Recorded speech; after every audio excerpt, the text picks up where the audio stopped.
Bonjour à tous et bienvenue sur ce webinaire. Alors, je profite du moment, c'est-à-dire que certains d'entre vous sont en train de se connecter pour partager avec vous mon écran. Hop, que voici. Bon, j'en profite également pour partager avec vous mon sourire, puisqu'apparemment il a manqué lors de mes précédentes vidéos, selon mes collègues. Voilà. Alors, je suis Briac Jean. Je travaille pour le groupe Ecofinance, qui est une entreprise qui fait du conseil stratégique et opérationnel en matière de ressources publiques. Et ce, depuis plus de 20 ans maintenant.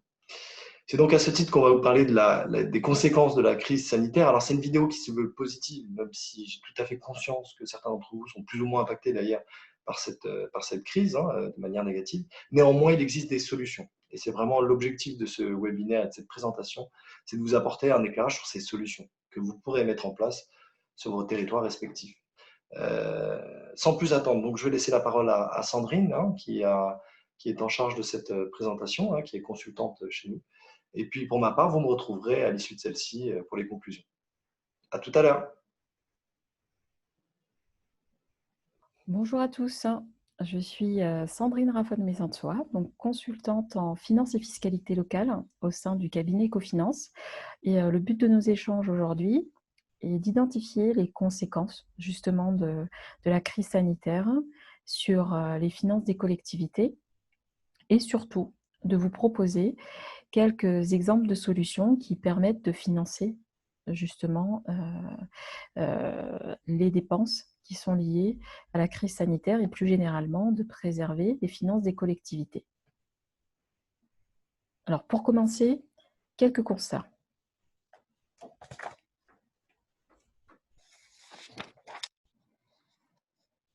À l'origine du déséquilibre macroéconomique national, on a les mesures de confinement, une décision qui a été prise en mars par le président de la République et qui ont eu pour conséquence directe la chute des principaux agrégats macroéconomiques que sont l'investissement et la consommation.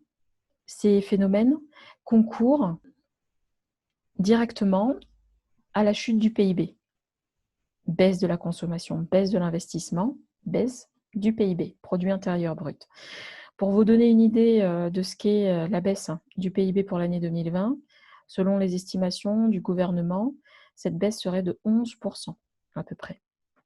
Sachant qu'il y a une corrélation directe entre le PIB et le pouvoir d'achat et le chiffre d'affaires des entreprises, il va sans dire que ces indicateurs verront aussi leur niveau baisser pour l'année 2020, voire 2021 et 2022, selon les secteurs et la reprise des activités. Or, chiffre d'affaires et pouvoir d'achat font, eux, partie des éléments qui déterminent la fiscalité perçue par les collectivités.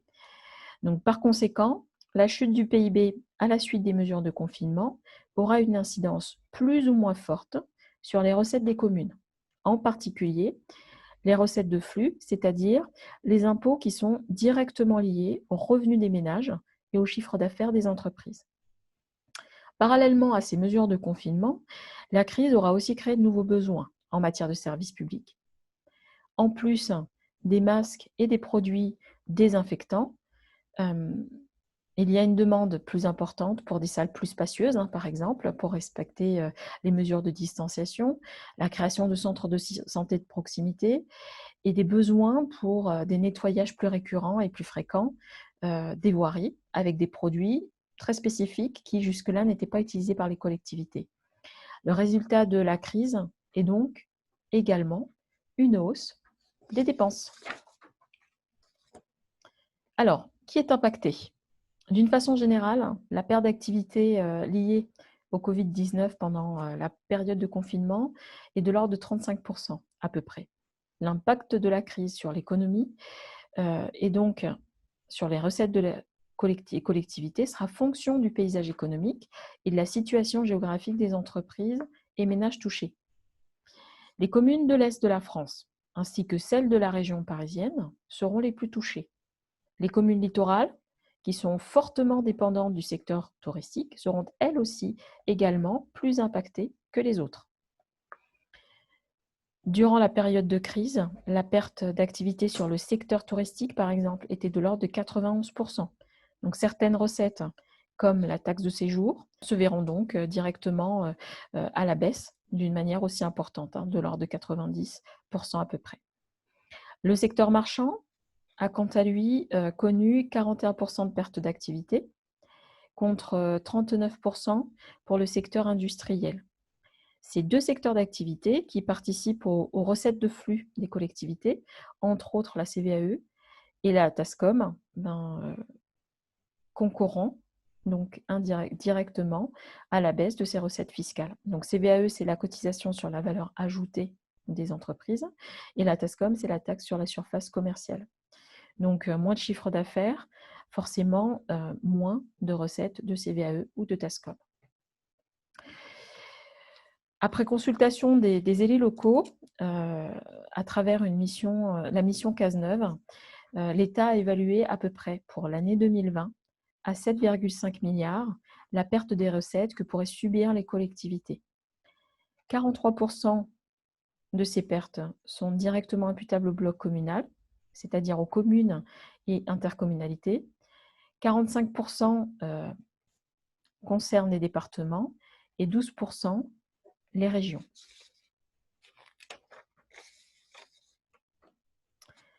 Regardons plus en détail ces estimations, notamment celles qui concernent le bloc communal. Pour ce qui est des recettes de la fiscalité directe, taxes d'habitation et taxes foncières, elles ne sont pas très impactées par ces impôts, puisque ce sont des taxes qui sont calculées à partir des valeurs locatives foncières. Donc, valeur locative foncière, c'est le loyer que percevrait un propriétaire si son bien avait été mis en location. Or, ces valeurs locatives sont immuables depuis 1970 et donc il y a une stabilité qui est garantie pour les bases fiscales. Donc, les communes dont les recettes sont principalement la taxe d'habitation et la taxe foncière ne seront que très peu concernées par une baisse de la fiscalité directe. En revanche, elles seront surtout concernées par une baisse des recettes tarifaires. Les droits et redevances qui sont liés à l'occupation du domaine public notamment ont été estimés nettement à la baisse, 25% à peu près. Les recettes de la fiscalité indirecte seront elles aussi nettement en régression pour les communes, moins 40% pour la taxe de séjour, selon les estimations toujours de cette mission Cazeneuve, moins 40% pour la taxe de séjour, je disais, moins 20% pour la TLPE, moins 25% pour les droits de mutation et les diverses redevances d'occupation du domaine public. Sachant que la perte la plus importante en fait est prévue sur l'année 2020 pour les communes. Pour les années 2021 et 2022,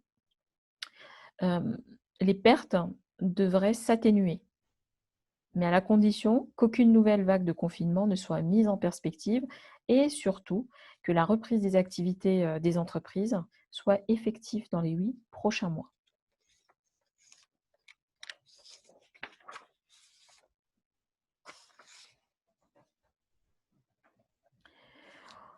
Donc, voilà pour ce qui est des recettes. Une baisse assez conséquente en fonction du type de recette, en fonction aussi du type de collectivité et de sa situation. Côté dépenses, en revanche, là, on se retrouve avec une hausse qui est quand même assez importante également et qui, contrairement aux dépenses qui seront essentiellement conjoncturelles, donc sur les années 2020, 2021, voire 2022, là, on peut avoir des dépenses qui seront structurelles et qui vont s'inscrire sur la durée.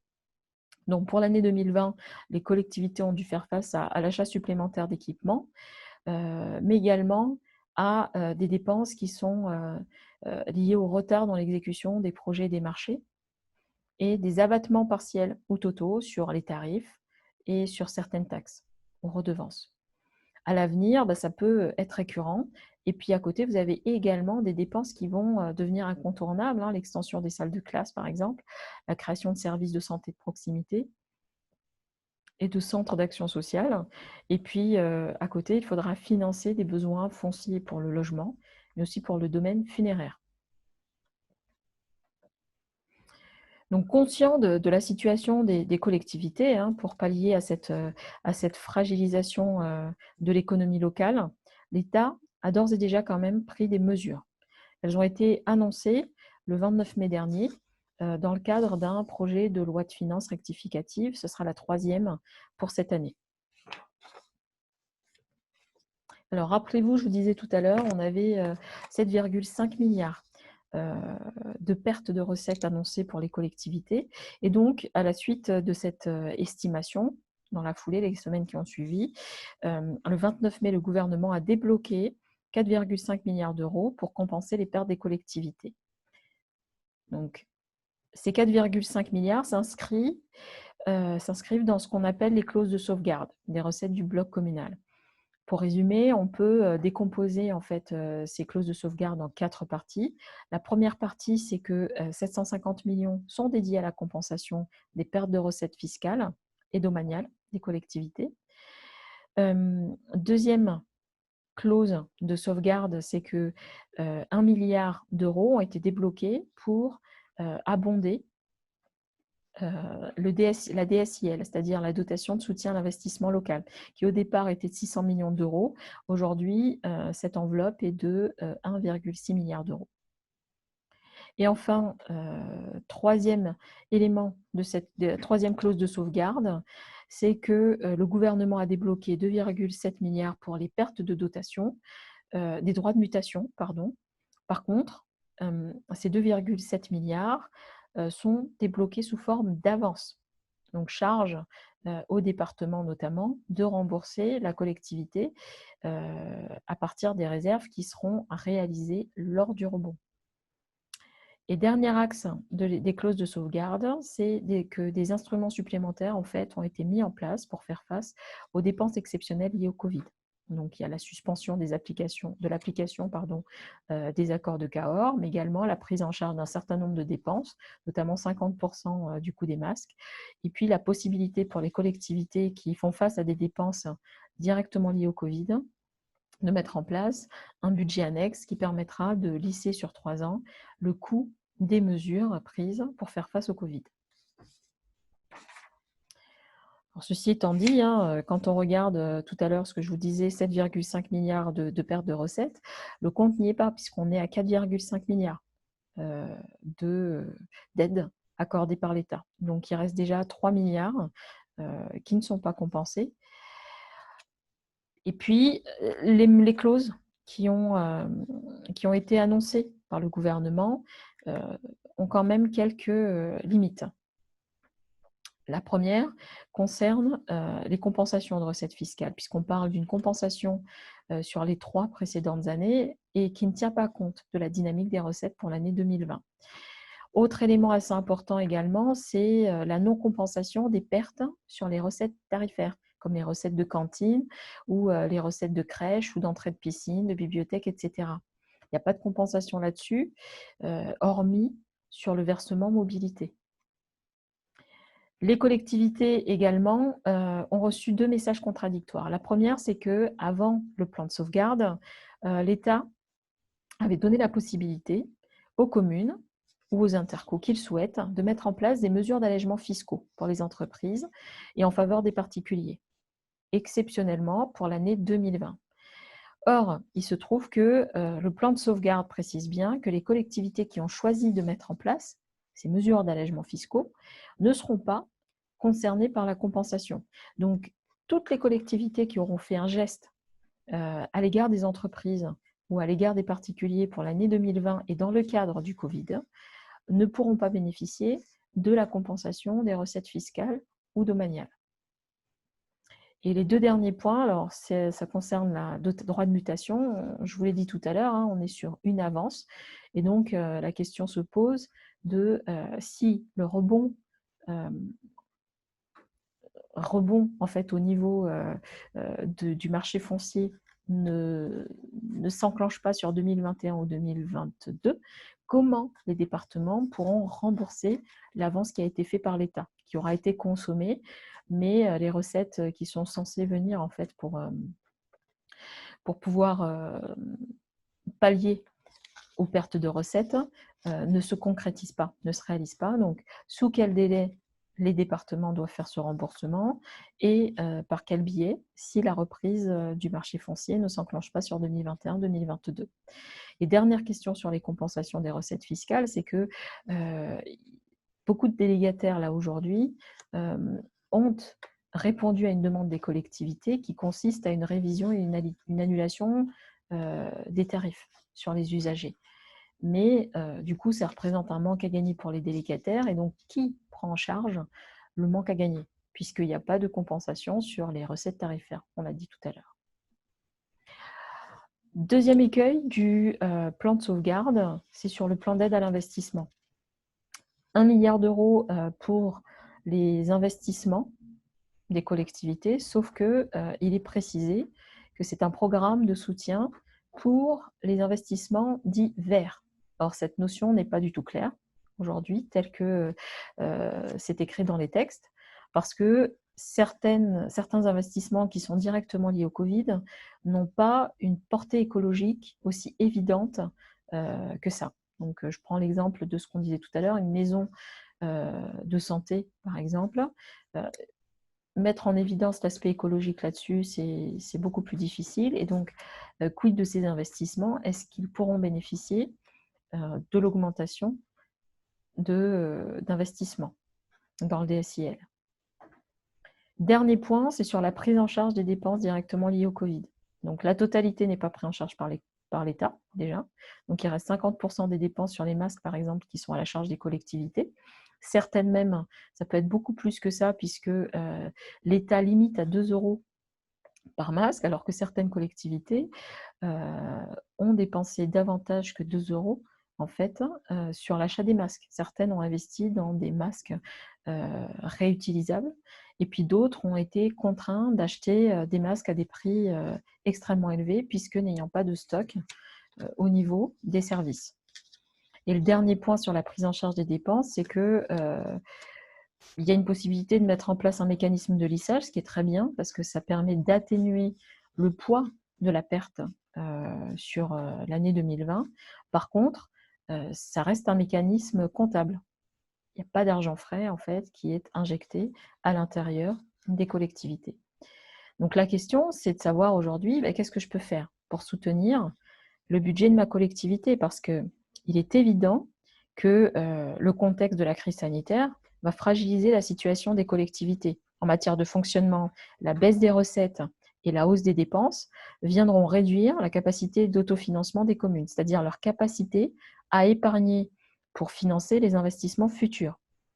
Cette situation, elle est d'autant plus inquiétante qu'elle peut s'inscrire dans la durée, alors que l'État en appel au bloc communal pour soutenir l'investissement et pour soutenir la relance économique nationale, sans pour autant leur donner les moyens d'y parvenir. Donc, du coup, les collectivités se retrouvent face à un gros dilemme, celui de réaliser les objectifs du mandat et de financer de manière optimale les ambitions qui sont portées par les élus. Donc, ça nécessite aujourd'hui d'identifier clairement les marges de manœuvre que peuvent avoir les collectivités en matière de dépenses et de recettes.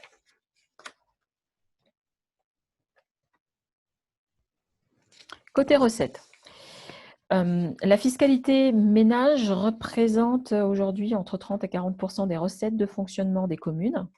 Du fait de la suppression de la taxe d'habitation, la taxe foncière sera sur 2021, voire un peu plus loin en fonction des réformes qui sont à venir, sera l'élément prédominant sur les recettes.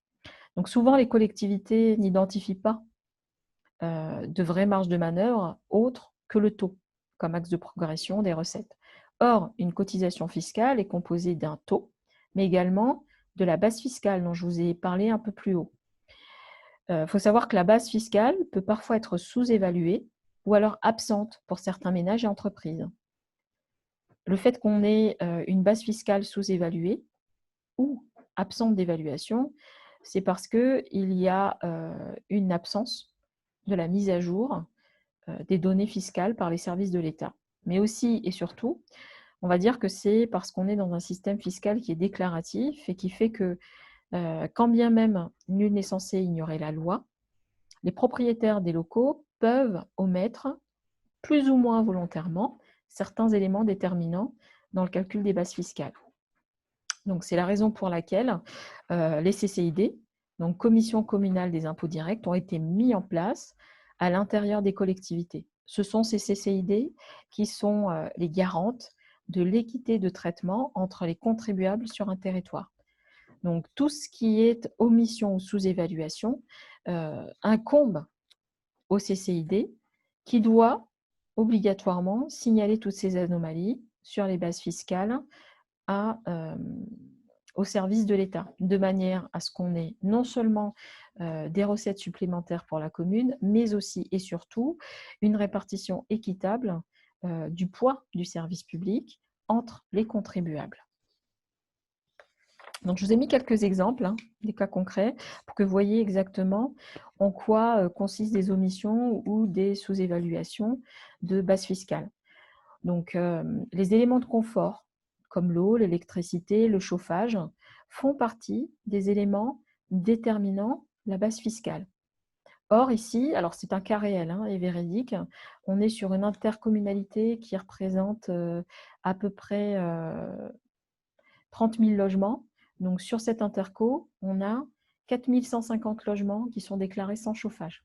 Ça fait 15% du parc. Donc, vous voyez, c'est énorme. Donc, pour vous donner une idée, c'est une communauté de communes qui se trouve dans l'Oise, qui regroupe ces logements-là. Donc là, il n'y a pas non plus un climat, un microclimat, je pense, dans l'Oise, qui fait qu'on déclare les logements sans chauffage. Et là, on a 15% du parc qui est déclaré sans chauffage. 15% qui sont et 88% de ces logements sont des logements qui sont bien habitables, très confortables. Un autre exemple, c'est sur les piscines. Donc, vous avez 271 piscines qui sont recensées sur une collectivité. Ça représente à peu près une piscine pour 80 maisons. Il faut savoir que quand on est dans l'Oise, une piscine sur 80 maisons, ça peut se justifier, mais quand on est à Nice, une piscine pour 80 maisons, c'est très peu. Et donc là, on peut anticiper des anomalies.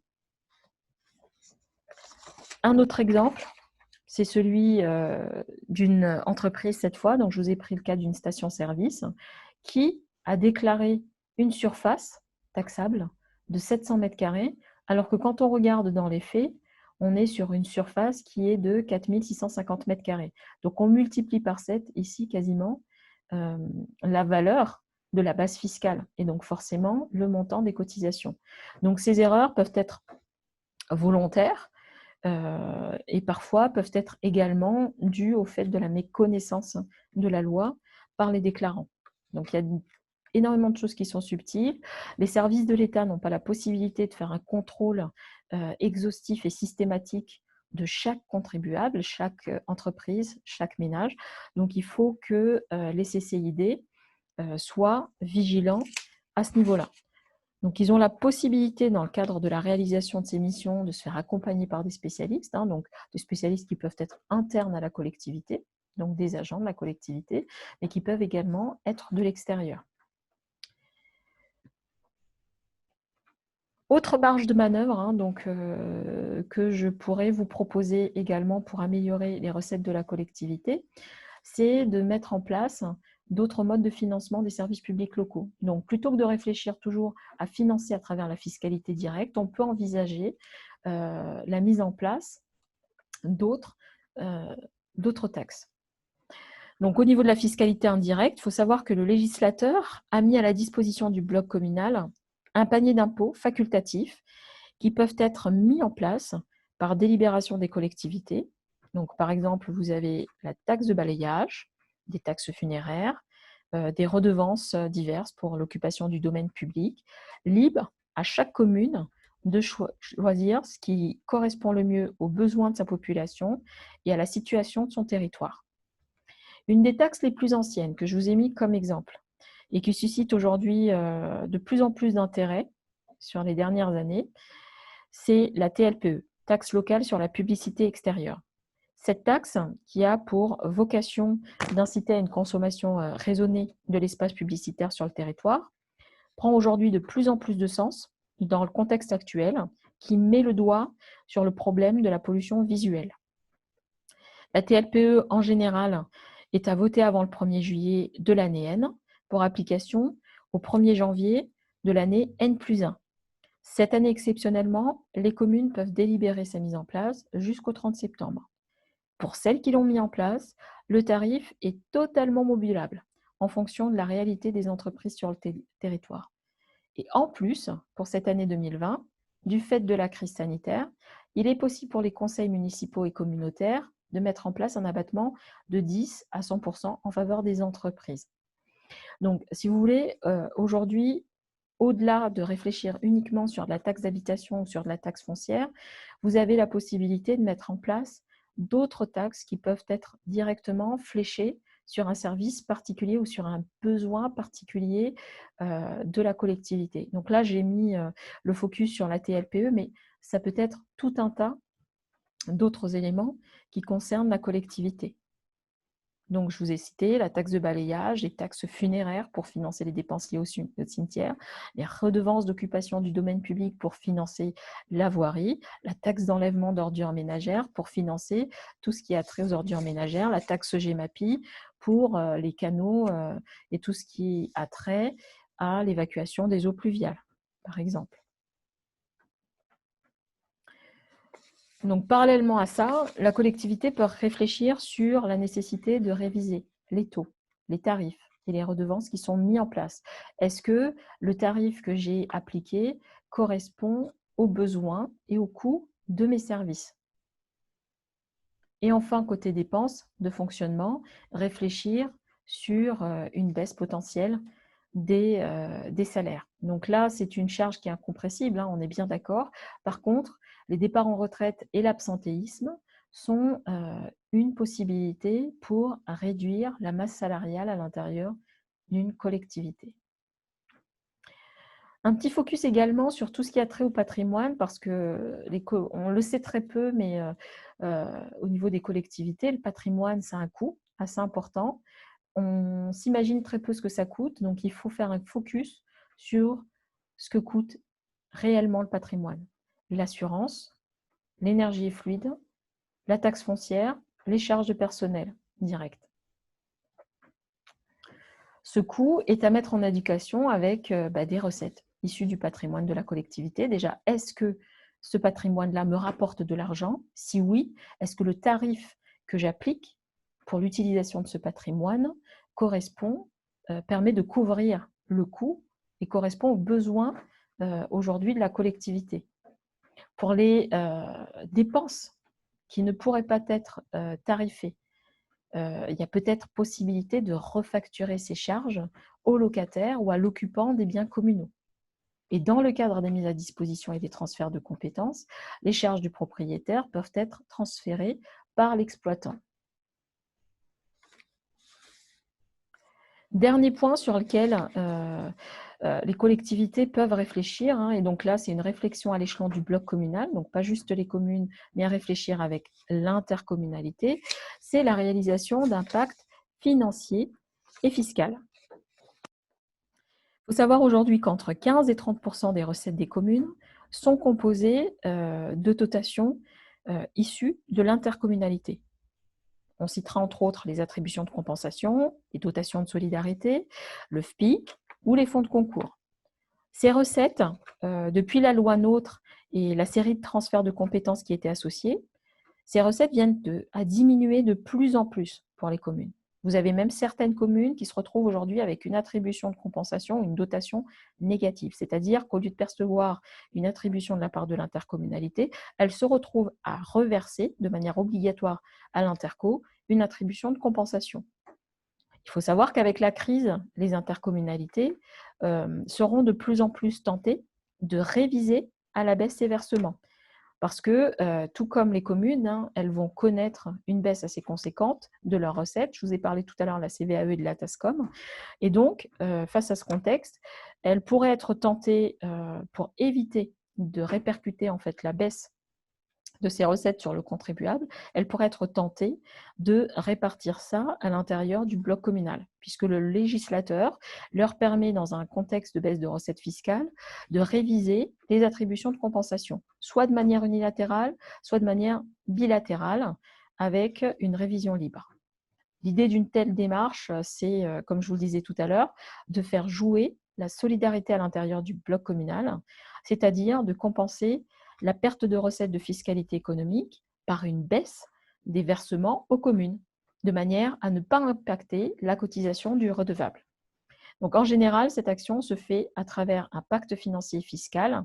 Et si effectivement, le jeu de la solidarité communautaire est fatalement une charge supplémentaire pour les communes, il faut néanmoins noter que ces baisses peuvent être maîtrisées si en amont, il y a un travail quand même préalable réalisé au niveau de la CLECT.